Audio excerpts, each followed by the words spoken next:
In this edition of Abax Focus, we meet with Bryan Lauer, which is the Vice President of Global Tax Planning in Asia Pacific region of the ZF Group, which is a global leader in driveline and chassis technology, as well as in active and passive safety technology.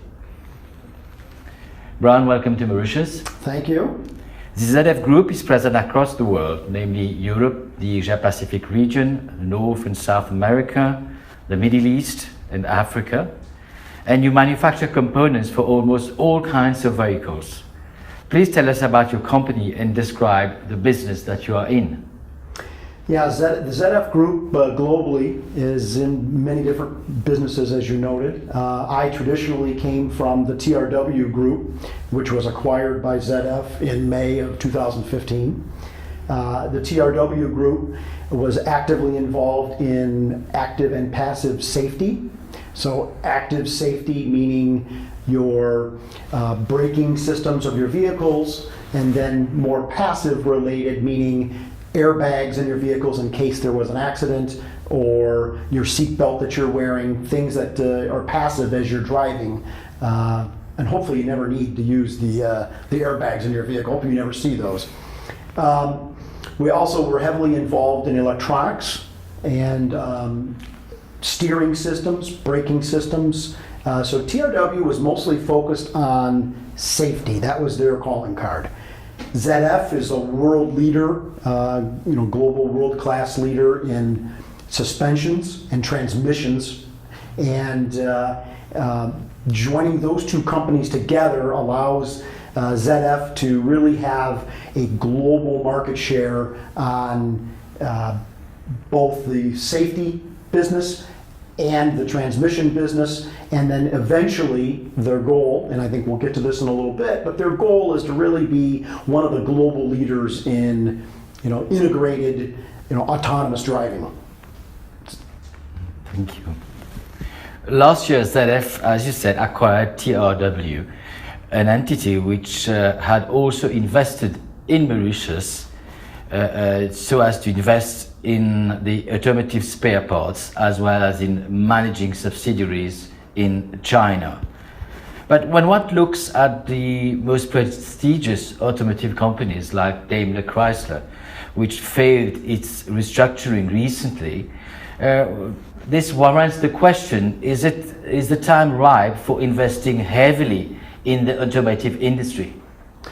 Well, I think the time is right, especially as we move more towards autonomous driving. There's a lot of exciting innovations going on in the automotive market right now.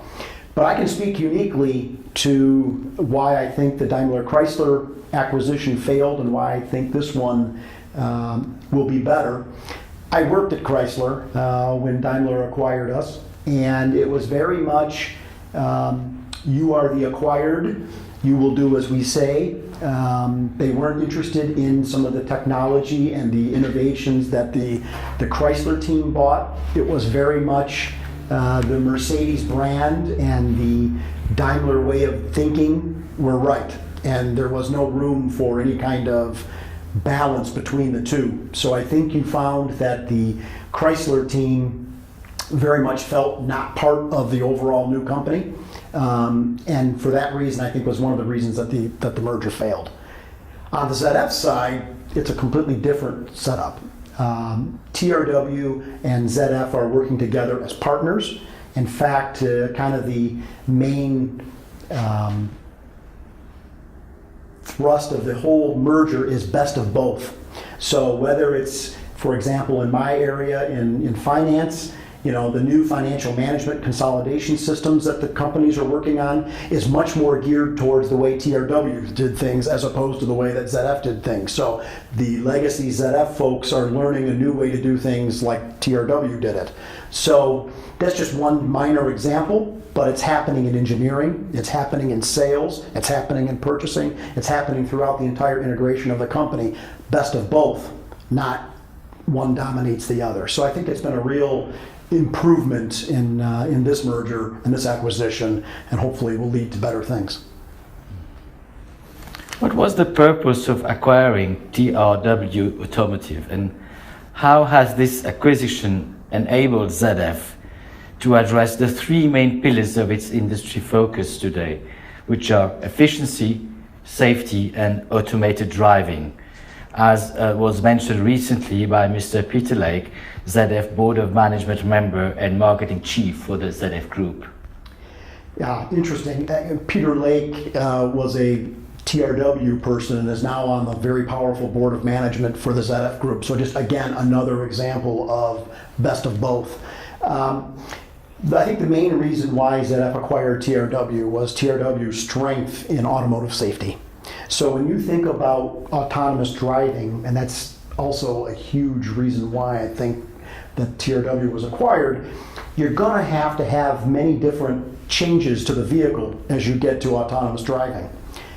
Those can be many different things. Right now, for example, when you drive your automobile, the seat is positioned behind the steering wheel for the driver, and in the steering wheel there can be, an airbag, etc.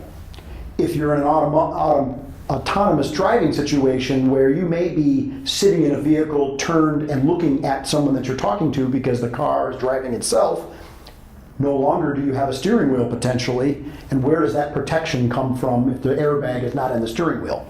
So the companies are developing a full range of safety products for the way the airbags work, the different weights in the seats, where the seats are positioned. There's multiple different things that are very important as to how the car works in terms of safety. Also, I think the company is really pushing towards what they call ZF 2025, which is their kind of corporate vision for down the road for autonomous driving. And a big thing that they're looking at right now are the different levels of autonomous driving. So everyone is familiar with, a very simplistic version of autonomous driving, like cruise control in your car. You are still driving your vehicle in full control, but you don't have to touch the gas pedal because your cruise control is working. That's at a low level. We're going all the way up to potentially where you dial like an Uber, for example, and they show up in a car that's got nobody driving it. You are picked up and driven to, another spot around town. You never touch a steering wheel, you never touch a brake, a gas pedal, etc. So that's going to require a lot of different thinking by the car. So the cars are actually going to have to think and be computerized. So things like lane changing, you're starting to see that now in cars where your mirror beeps at you, if you try to move and there's something in your blind spot.